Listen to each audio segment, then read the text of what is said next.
कान में कुंडल जैसी चीज, बड़ी बड़ी डील। पीएम मोदी के मुस्लिम देश के दौरे में क्या क्या गजब हो रहा है। मुस्लिम देशों में भिखमंगे का टैग लगवा चुका पाकिस्तान जब ट्रंप की तलवे चाटने में बिजी है, तो कैसे मुनीर इसमें भी फंस गया है। तो ये हो गया दिन भर का रिवीजन। अब पाठशाला की पहली क्लास, कहीं सुल्तान कहीं किंग, सब बिछ गए हैं। पीएम मोदी मुस्लिम देशों में शहबाज मुनीर को ठोकने की डील कराए क्या। कान में कुंडल जैसी चीज, बड़ी बड़ी डील। पीएम मोदी के मुस्लिम देश के दौरे में क्या क्या गजब हो रहा है। ट्रंप की चापलूसी करता मुनीर फंस गया है, पीएम मोदी फोड़ने को तैयार, उधर पाकिस्तान के सैनिक ही गायब हो गए क्या। सबसे पहले इसका चैप्टर। प्रधानमंत्री नरेंद्र मोदी ने मुस्लिम देशों में जाकर ऐसी धूम मचा रखी है कि दुनिया देख रही है। मुस्लिम देशों के सुल्तान हो, वहां के किंग हो, वहां के नेता हो, वहां सारे के सारे प्रधानमंत्री नरेंद्र मोदी के सामने ऐसा लग रहा है बिछे हुए। भारत को गजब सम्मान मिल रहा है और ये मुस्लिम देश पीएम मोदी का ऐसा सम्मान कर रहे हैं जो सम्मान इन मुस्लिम देशों ने आज तक बहुत कम नेताओं का किया है। कोई अपना सर्वोच्च नागरिक सम्मान दे रहा है, कोई अपनी संसद में बुला रहा है, कोई खुद गाड़ी ड्राइव करके पर्सनल कार में लेकर जा रहा है घुमाने के लिए। सोचिए, यहां भारत में मुसलमानों को लेकर नरेंद्र मोदी के खिलाफ ऐसा माहौल बनाया जाता है कि बाप रे बाप, कितना मुसलमान से नफरत करते हैं। वहां देखिए मुस्लिम देश बिछे जा रहे हैं, वहां खुद मुस्लिम देश नरेंद्र मोदी का गजब सम्मान कर रहे हैं। लेकिन आप यह भी सोचिए कि जो पाकिस्तान मुसलमानों का ठेकेदार बनता है, वो पाकिस्तान कभी सपने में भी इस तरह के सम्मान के बारे में सोच सकता है क्या, जिस तरह का सम्मान पीएम मोदी का मुस्लिम देशों में हो रहा है। क्योंकि मुस्लिम देशों में पाकिस्तान को तो की इज्जत तो दो कौड़ी की है। मुस्लिम ब्रदरहुड के नाम पे लोग थोड़ा बहुत देख लेते हैं कि चल भाई है, लेकिन जो पाकिस्तान की हैसियत है उसको कोई इज्जत देगा नहीं। भिखारी समझकर पाकिस्तान को वहां से भगा दिया जाता है। लोग पहले ही कह चुके हैं कि भाई कितना इसको कर्जा देंगे। लेकिन अब तो पाकिस्तान के लिए और बड़ी आफत आने वाली है। आज आपको बताऊंगा कि पाकिस्तान को ठोकने के लिए क्या पीएम मोदी मुस्लिम देशों का यह दौरा कर रहे हैं, कोई बड़ी बड़ी डील करा रहे हैं। मुस्लिम देशों में पीएम मोदी के दौरे पर और क्या क्या गजब हो रहा है। आपको यह भी बताऊंगा कि मुस्लिम देशों में भिखमंगे का टैग लगवा चुका पाकिस्तान जब ट्रंप की तलवे चाटने में बिजी है, तो कैसे मुनीर इसमें भी फंस गया है, कैसे पाकिस्तान के सैनिक गायब हो गए। लेकिन मुस्लिम देशों के दौरे पर गए हुए पीएम मोदी की टाइमिंग भी बहुत इंपॉर्टेंट है। अभी ही क्यों गए, वहां क्या हो रहा है और क्यों ये मुनीर का, शहबाज शरीफ का तनाव बढ़ाने वाला दौरा है। सबसे पहले इसकी एक झलक देखिए, फिर एक एक चीज विस्तार से बताते हैं।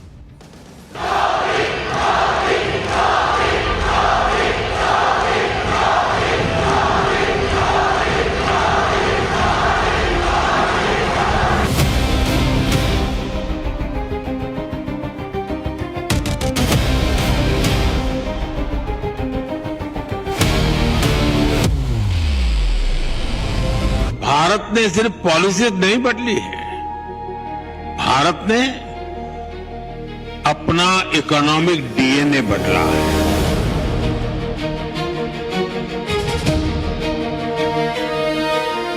अब हम मैन्युफैक्चरिंग को आईटी की ताकत के साथ जोड़ रहे हैं और इसके पीछे की सोच वसुधैव कुटुंबकम से ही प्रेरित है।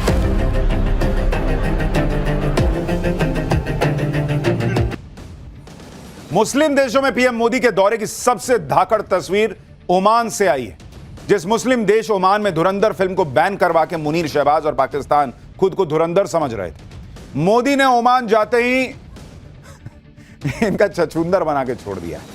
ओमान ने पीएम मोदी को अपना सर्वोच्च नागरिक सम्मान दे दिया। भाई सोचिए मुनीर और शहबाज की क्या हालत हो रही होगी। ये वो सम्मान है जो ओमान ने बहुत कम विदेशी नेताओं को दिया है। नेल्सन मंडेला और क्वीन एलिजाबेथ जैसी हस्तियों को ओमान ने यह सम्मान दिया था। अब जाकर नरेंद्र मोदी को भी यह सम्मान मिल गया है। ओमान ने पीएम मोदी को ओमान का सर्वोच्च नागरिक सम्मान, ऑर्डर ऑफ ओमान से सम्मानित किया। खुद ओमान के सुल्तान हैथम बिन तारिक ने पीएम मोदी को सर्वोच्च सम्मान से सम्मानित किया। आप देखिए कि पीएम मोदी को बैक टू बैक 2 दिन में 2 सर्वोच्च सम्मान मिले। आपको क्या लगा खाली पाठशाला को सम्मान मिल रहा है? देश का भी सम्मान बढ़ रहा है। पीएम मोदी को देखिए क्या सम्मान मिला है। इससे पहले इथियोपिया ने भी पीएम मोदी को सर्वोच्च सम्मान दिया था। कुल मिलाकर अब तक करीब 29 देश पीएम मोदी को सर्वोच्च सम्मान दे चुके हैं और यह अपने आप में एक रिकॉर्ड जैसा है। और ऐसा जलवा दुनिया में किसी और नेता का इस वक्त तो नहीं दिखता। इसलिए ये एक एक तस्वीर पाकिस्तान के लिहाज से बहुत इंपॉर्टेंट है। क्यों, अभी आगे बताऊंगा। जिस ओमान ने पीएम मोदी को सर्वोच्च नागरिक सम्मान दिया, वो ओमान कोई एक ऐसा वैसा देश नहीं है बॉस, कोई ऐरा गहरा देश नहीं है ओमान। सबसे अमीर मुस्लिम देशों में ओमान का नाम आता है। ओमान वो देश है जिसकी करेंसी के सामने डॉलर भी पानी भरता है। अगर आप देखिएगा कि ओमान की करेंसी की क्या हालत है, ये ओमान की करेंसी, वहां की हालत देखिए आप। रियाल चलता है वहां, एक riyal is equal to 2.6 dollar, यानी दुनिया में चलता है कि $1 के हिसाब से आपके करेंसी का क्या रेट हुआ। वहां रियाल जो है वो $2.6 का एक रियाल पड़ता है बॉस, इतनी उसके करेंसी की वैल्यू है। वहां तेल और गैस का भंडार है रियाल के अंदर, माफ कीजिएगा ओमान के अंदर। हाई इनकम कंट्री है और इनकम टैक्स हाई है नहीं, इनकम टैक्स नहीं है क्योंकि इतना पैसा है तो सबसे इनकम टैक्स लेना छोड़ा हुआ है कि चलो ऐसे ही हो जा रहा है काम। आप ये भी देखिए कि पीएम मोदी अपना ओमान का दौरा पूरा करके जब लौटने लगे तो ओमान के डिप्टी पीएम एयरपोर्ट पर ड्रॉप करने आए। मुस्लिम कंट्री के डिप्टी पीएम ने नमस्ते की मुद्रा में हाथ जोड़ के पीएम मोदी को विदा किया कि चलिए ठीक है, आए, बहुत अच्छा लगा, नमस्ते। ये तस्वीर अपने आप में बहुत कुछ कहती है। इससे पहले जब पीएम मोदी ओमान दौरे पर आए थे तो भी रेड कारपेट बिछाकर पीएम मोदी का तगड़ा स्वागत हुआ। उससे पहले जॉर्डन गए हुए थे। जॉर्डन में खुद जॉर्डन के क्राउन प्रिंस ने पीएम मोदी के लिए कार ड्राइव की थी। जॉर्डन के क्राउन प्रिंस खुद कार चलाकर पीएम मोदी को एयरपोर्ट छोड़ने गए थे। इतना ही नहीं, जॉर्डन के क्राउन प्रिंस तो रनवे पर तब तक खड़े रहे जब तक पीएम मोदी प्लेन में न चढ़ गए। पीएम मोदी के ओमान दौरे की एक एक तस्वीर वायरल हो रही। जब पीएम मोदी ओमान पहुंचे, उन्होंने कान में कुछ ऐसा पहना हुआ था जिसको लोग कुंडल बताने लगे कि अरे मोदी जी ओमान गए तो कुंडल पहन लिए। सोशल मीडिया पर चर्चा होने लगी कि पीएम मोदी ने कुंडल पहने हुए हैं। पीएम मोदी ने यह कुंडल पहना है, क्या पहना है, यह सब चर्चा होने लगी। बाद में जाके क्लियर हुआ कि कुंडल उंडल नहीं पहने थे। उनके कान के पीछे यहां पे ईयर पीस लगा हुआ है। यह एडवांस्ड ईयर पीस ट्रांसलेशन में मदद करता है, क्योंकि पीएम मोदी जो बोल रहे हैं, ओमान के नेता जो बोल रहे हैं, दोनों के बीच जो है वो एक तारतम्यता बनी रहे। तो पीएम मोदी देखिए कान के पीछे वो ट्रांसलेटर लगाए हुए हैं, तो वो रियल टाइम ट्रांसलेट करके बता रहा है कि पीएम मोदी को वो क्या बोल रहे हैं और फिर पीएम मोदी जो उनसे बात कर रहा है। तो ये कुंडल नहीं था। मुस्लिम देश ओमान ने पीएम मोदी के स्वागत में कोई कमी नहीं रखी। ओमान में पीएम मोदी के स्वागत में भारतीय कलाकारों ने प्रस्तुति दी, जिसे पीएम मोदी ने भी बहुत ध्यान से देखा। वहां वंदे मातरम की गूंज सुनाई दी। यहां वंदे मातरम पे हंगामा हो रहा है कि वंदे मातरम नहीं बोलेंगे। वहां मुस्लिम देश में वंदे मातरम की गूंज सुनाई दी। ओमान में रहने वाले भारतीयों ने वंदे मातरम गीत के साथ पीएम मोदी का स्वागत किया। पीएम मोदी जब ओमान में भारतीय समुदाय से मिले तो वहां मोदी मोदी के नारे भी लगने लगे। देखिए क्या हुआ।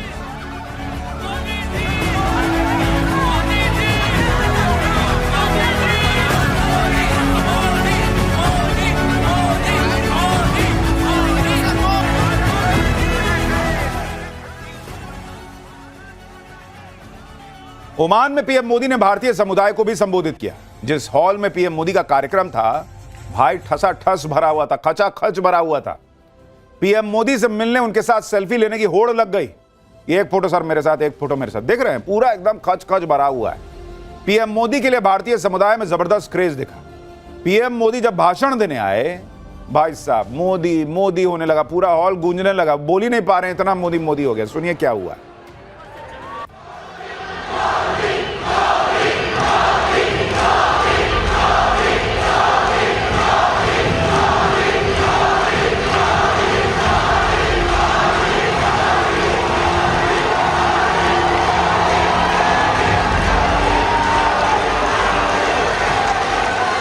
नमस्ते। मुस्लिम देश ओमान में मोदी मोदी गूंज रहा है। यह सुनकर पाकिस्तान के कान से तो धुआं ही फेंकेगा, क्योंकि पाकिस्तान के नेता जब इन मुस्लिम देशों में जाते हैं तो उनकी दो कौड़ी की इज्जत नहीं होती। दूसरी तरफ पीएम मोदी ने भारत को ऐसा पावर हाउस बनाकर रखा हुआ है कि मुस्लिम देश भी भारत की आर्थिक तरक्की से जुड़ रहे हैं। और ओमान, मैंने आपको बताया ना कि पूरा संपन्न देश है, फिर भी उसको पता है कि भविष्य भारत का है। भारत से जुड़ना ओमान के लिए भी फायदेमंद है। भारत ओमान बिजनेस फोरम को संबोधित करते हुए पीएम मोदी ने भी भारत की रॉकेट की रफ्तार से आगे बढ़ती अर्थव्यवस्था का जिक्र किया। उन्होंने इशारों में राहुल गांधी को जवाब दे दिया, जो जर्मनी से भारत की अर्थव्यवस्था की खामियां गिना रहे हैं, झूठे गिना रहे हैं। सुनिए, पीएम मोदी ने देश के इकोनॉमिक डीएनए को बदलने की बात कहकर ओमान से कैसे राहुल गांधी को जर्मनी में समझा दिया कि जो बोल रहे हैं उसका कोई मतलब है आपका। राहुल जी सुनिए। लोग अक्सर पूछते हैं कि दुनिया में इतनी अनिश्चितता है, ग्लोबल इकोनॉमी भी मुश्किलों में है, तो ऐसे में भारत 8% से अधिक की ग्रोथ कैसे अचीव कर रहा है। मैं आपको इसका बड़ा रीजन बताता हूं।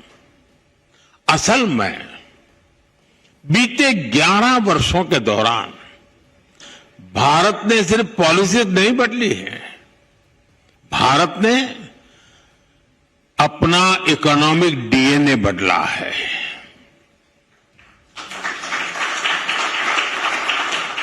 अब हम मैन्युफैक्चरिंग को आईटी की ताकत के साथ जोड़ रहे हैं और इसके पीछे की सोच वसुधैव कुटुंबकम से ही प्रेरित है। ओमान दौरे पर पीएम मोदी ने वो डील भी कर डाली जिसके लिए 2 साल से बातचीत चल रही है। आज पीएम मोदी और ओमान के सुल्तान की मौजूदगी में दोनों देशों के बीच फ्री ट्रेड एग्रीमेंट हो गया। भारत के व्यापार को बढ़ाने के लिए पिछले 6 महीने में पीएम मोदी ने यह दूसरा फ्री ट्रेड एग्रीमेंट किया है। इससे पहले यूके से ऐसी डील हो चुकी है। दोनों देशों के बीच हुए फ्री ट्रेड एग्रीमेंट से दोनों देश बिना टैक्स के एक दूसरे के मार्केट को एक्सेस कर सकते हैं। इससे व्यापार और निवेश बढ़ता है, दोनों देशों को फायदा होगा। भारत और ओमान के बीच आज कॉम्प्रिहेंसिव इकोनॉमिक पार्टनरशिप एग्रीमेंट हुआ है। यह समझौता गल्फ इलाके में भारत की मौजूदगी को मजबूत करेगा।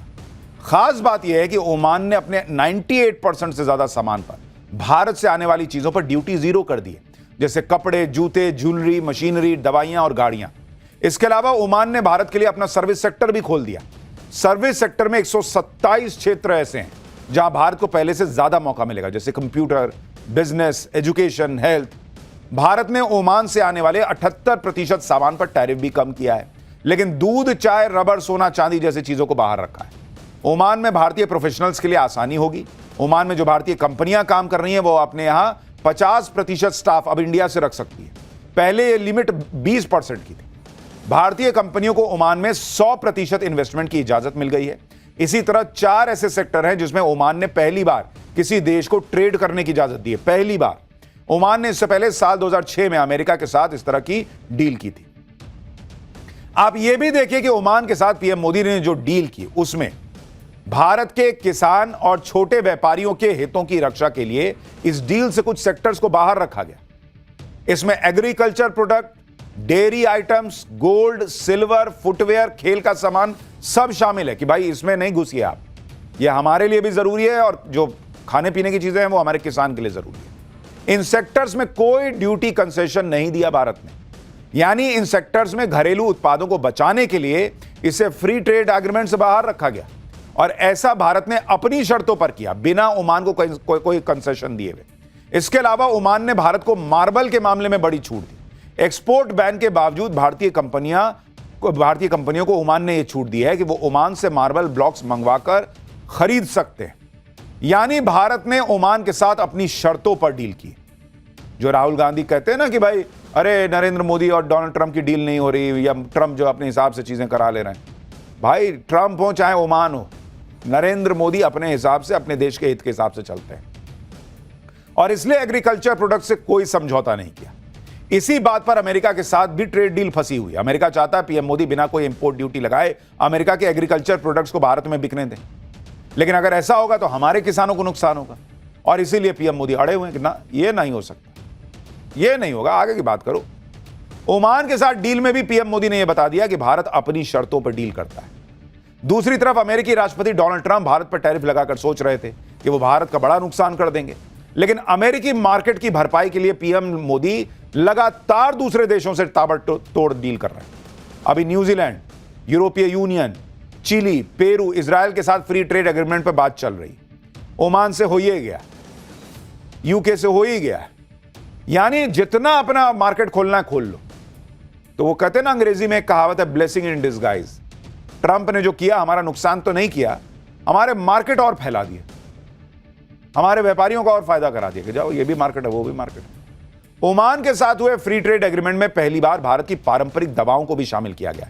इससे भारत में जो पारंपरिक दवाओं से जुड़े आयुष प्रोडक्ट्स हैं, उसकी पहुंच गल्फ देशों तक बढ़ेगी। यह पहली बार है कि जब भारत की ट्रेडिशनल मेडिसिन को व्यापारिक समझौते में शामिल किया गया है। इधर पीएम मोदी मुस्लिम देशों के साथ बड़ी बड़ी डील निपटा रहे हैं, उधर पाकिस्तान का मुनीर ट्रंप और मुस्लिम देशों के बीच फंस गया है। ट्रंप की चापलूसी के चक्कर में मुनीर ऐसा फंसा है कि अगर अमेरिकी राष्ट्रपति को हां बोला तो पाकिस्तान में गृह युद्ध हो सकता है, अगर अमेरिका को ना बोला तो ट्रंप जो है वो छोड़ेंगे नहीं। इसलिए खबर है कि जल्दी ही मुनीर भागा भागा अमेरिका जा सकता है राष्ट्रपति ट्रंप से मिलने। दरअसल डोनाल्ड ट्रंप को खुश करने के चक्कर में और मुस्लिम देशों का रहनुमा बनने के चक्कर में पाकिस्तान ट्रंप के गाजा पीस प्रोसेस का हिस्सा तो बन गया, लेकिन इससे मुनीर ने खुद को फंसा लिया, क्योंकि 2 साल की लड़ाई में इजराइल ने गाजा को खंडर बना के छोड़ दिया है। फिर डोनाल्ड ट्रंप ने गाजा के लिए एक 20 पॉइंट का पीस प्लान तैयार किया। इस प्लान के मुताबिक मुस्लिम देशों के सैनिकों को गाजा भेजने का प्रस्ताव है और इन देशों में पाकिस्तान भी शामिल है। ऐसी खबरें हैं कि कुछ हफ्तों में मुनीर डोनाल्ड ट्रंप से मिलने फिर अमेरिका जा सकता है। यह 6 महीने में दोनों की तीसरी मुलाकात होगी।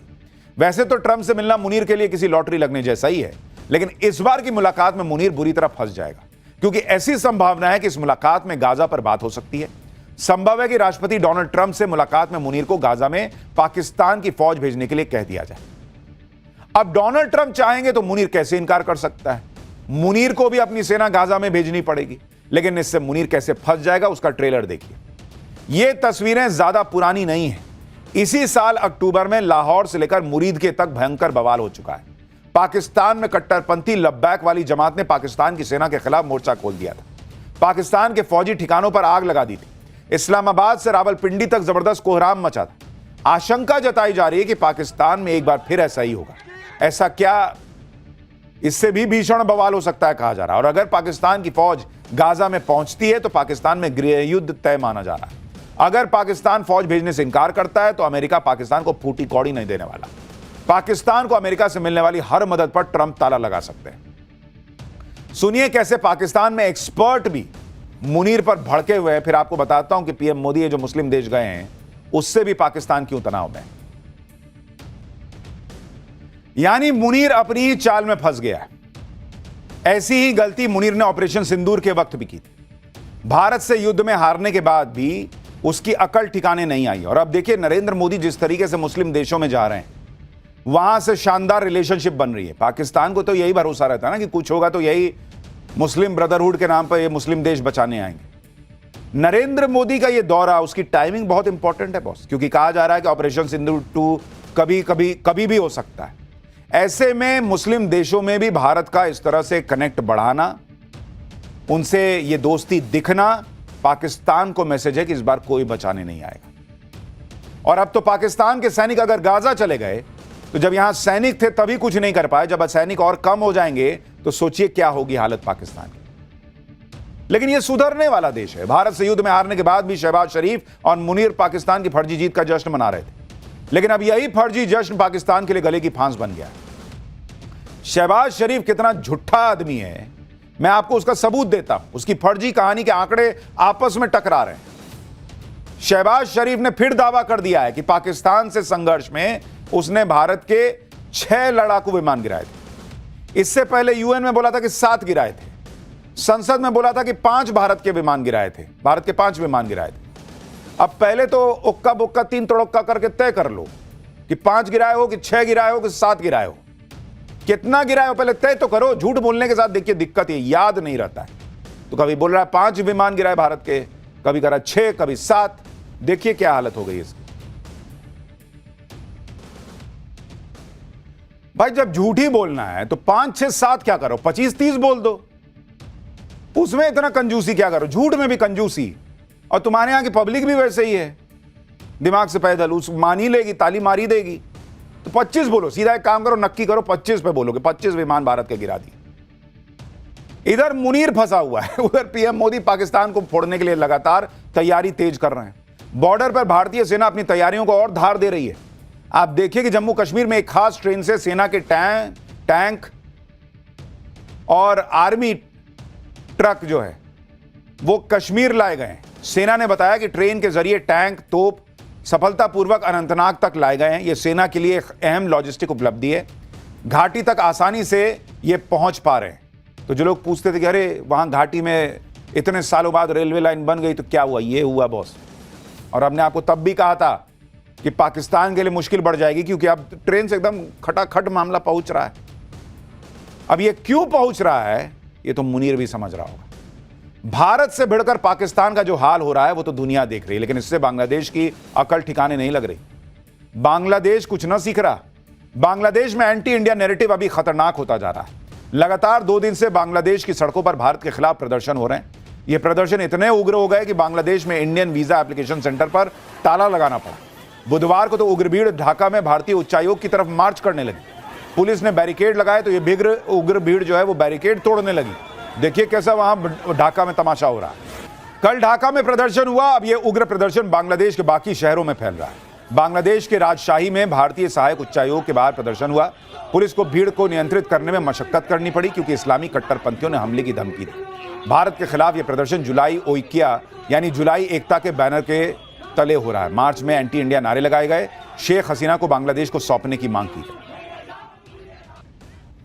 इससे एक दिन पहले बांग्लादेश की नेशनल सिटीजन पार्टी के नेता हसनत अब्दुल्ला ने भारत के उत्तर पूर्वी राज्यों को अलग थलग करने की धमकी दी थी। जब बांग्लादेश में हालात बेकाबू हो गए तो भारत ने बांग्लादेश की क्लास भी लगाई। विदेश मंत्रालय ने बांग्लादेश के हाई कमिश्नर रियाज हमीदुल्लाह को समन किया। भारतीय उच्चायोग के बाहर हुए उग्र प्रदर्शन को लेकर बांग्लादेश से कड़ा विरोध जताया गया। भारत ने कहा कि वो बांग्लादेश की अंतरिम सरकार से उम्मीद करते हैं कि वो कूटनीति की मर्यादाओं को ध्यान रखकर सुरक्षा सुनिश्चित करेगी। यानी पाकिस्तान तो है ही, इधर धीरे धीरे थोड़ा बांग्लादेश के कट्टरपंथी भी उछल रहे हैं।